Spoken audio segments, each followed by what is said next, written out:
YouTube. I haven't got a selfie stick, so you're a little bit close to me. My arms aren't quite long enough. I didn't plan on doing a video, but we're out for a drive.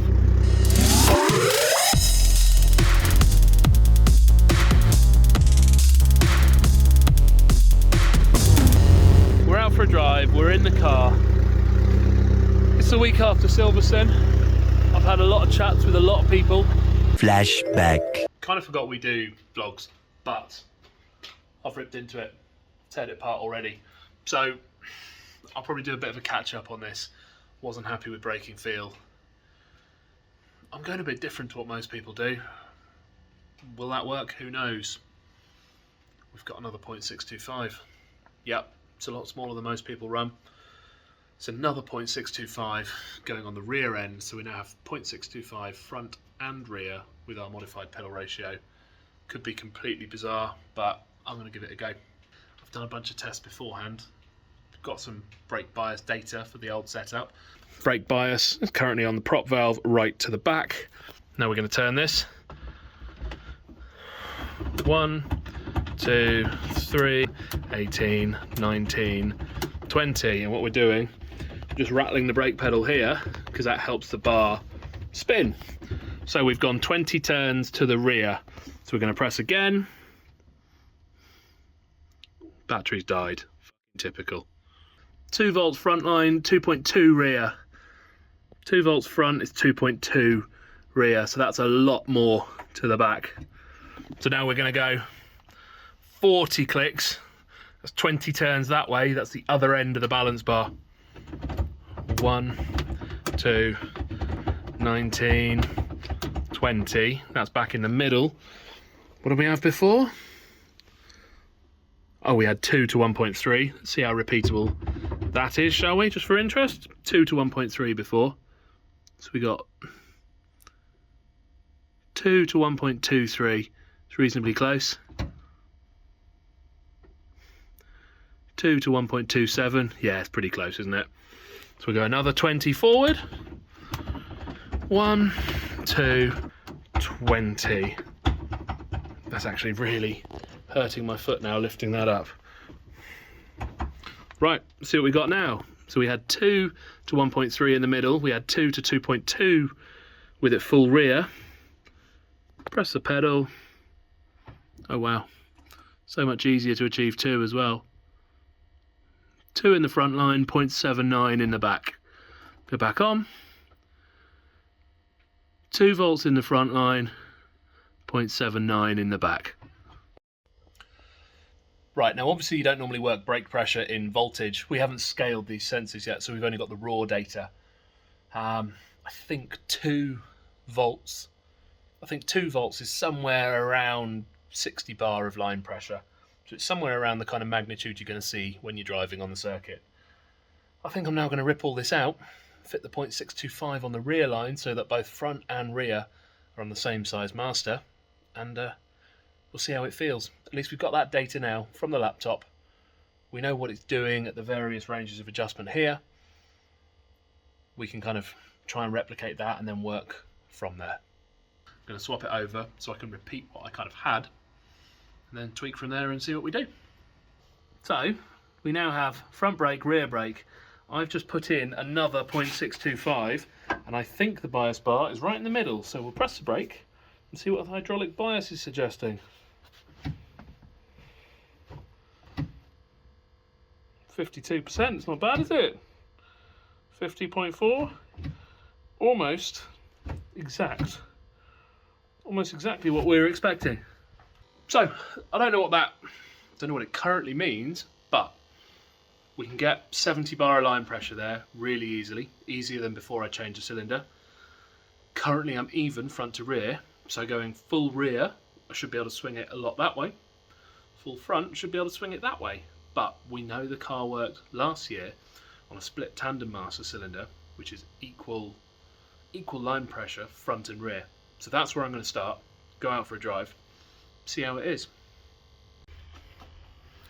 So next up I need to set up the push rod. Now if you look in here, that push rod is pretty much exactly parallel to the pedal box at the moment.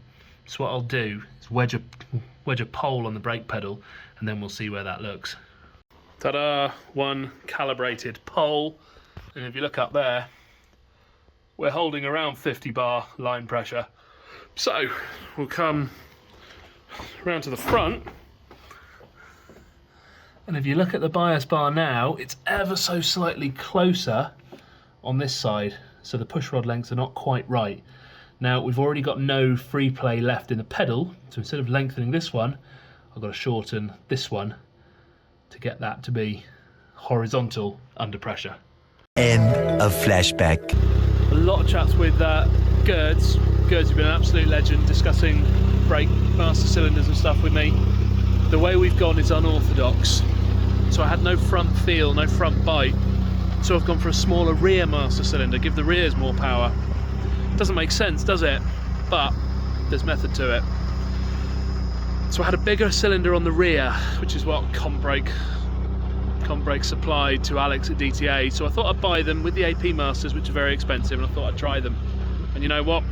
It didn't work.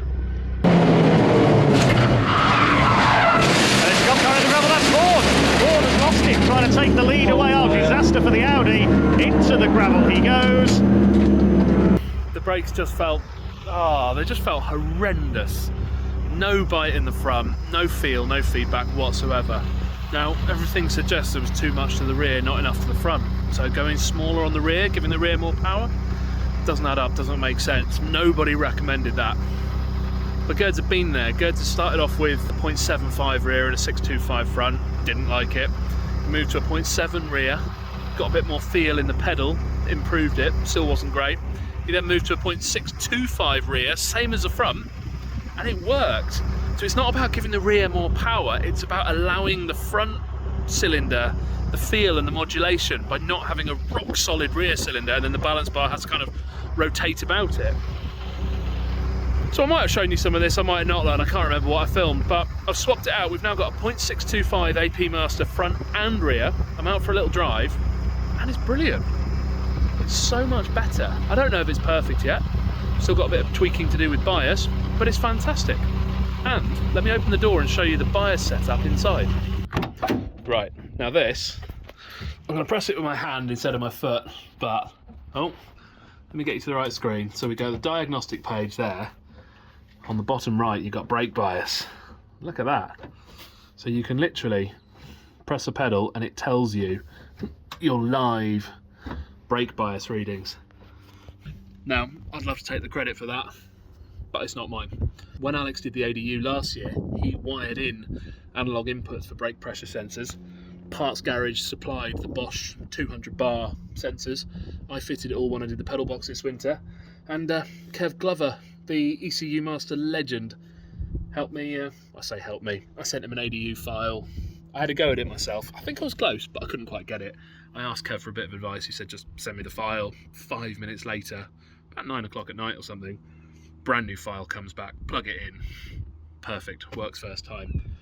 Kevin Glover, you are the legend of the ADU. Thank you very much for your help. So yeah, we've got live brake bias reading on the dash, which is really cool actually. It might not be something we use on a regular basis, but for setting up, for ironing out where it's feeling a bit odd, and we can log brake bias. So every session we do now, brake bias is logged. So if we have a weird cock up and we go, oh, what's gone wrong there? We see what we've done. The brake bias is sorted, the master cylinders are changed. Let me pop the bonnet and show you quite what a hateful job that was.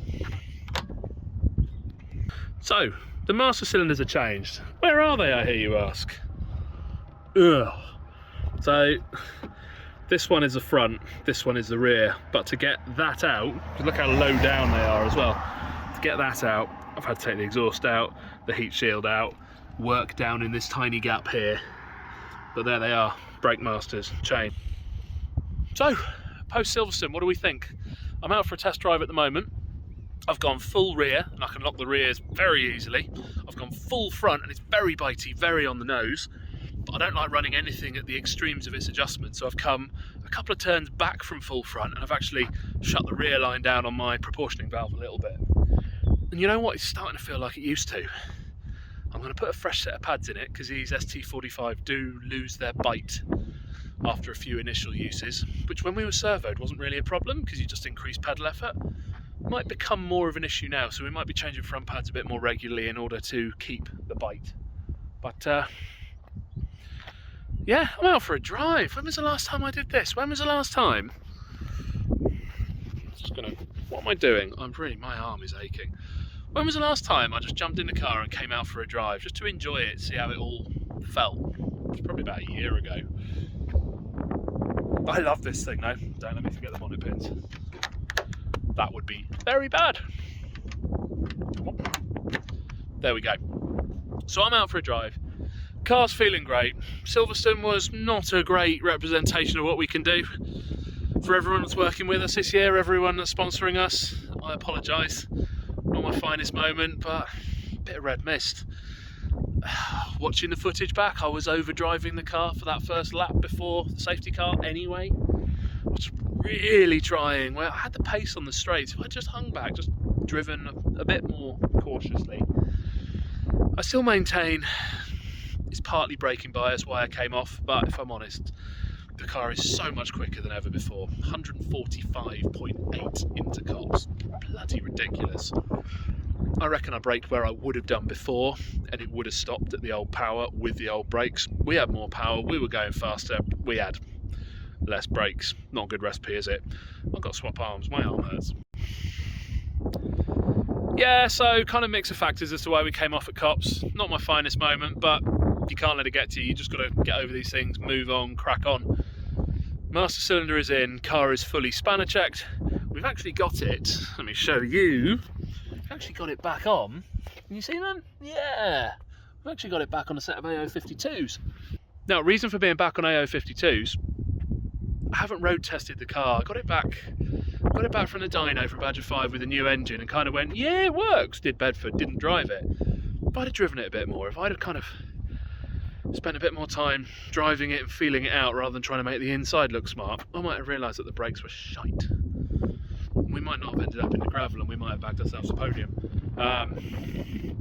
Hey ho, such is life. Bit more road testing. I put it back on 52s. They're not representative for a slick, but they're taller, they're much grippier than the Pilot Sport 4s in the dry weather, so they are much more of a likeness for the kind of grip we're going to have, so much more useful for getting a feel for it. I'm sort of just rambling now. Next circuit for us is Brands Hatch. How have we done at Brands Hatch before? Well, we've had a podium around the GP. We have qualified abysmally and done one race on the Indy in limp mode. We've then gone from 13th up to 5th on race 2 last time at Brands Indy. I don't want to be starting that far down. It's not a great track for me, it's not a great track for the car. Come on, to be honest, it's a power car now.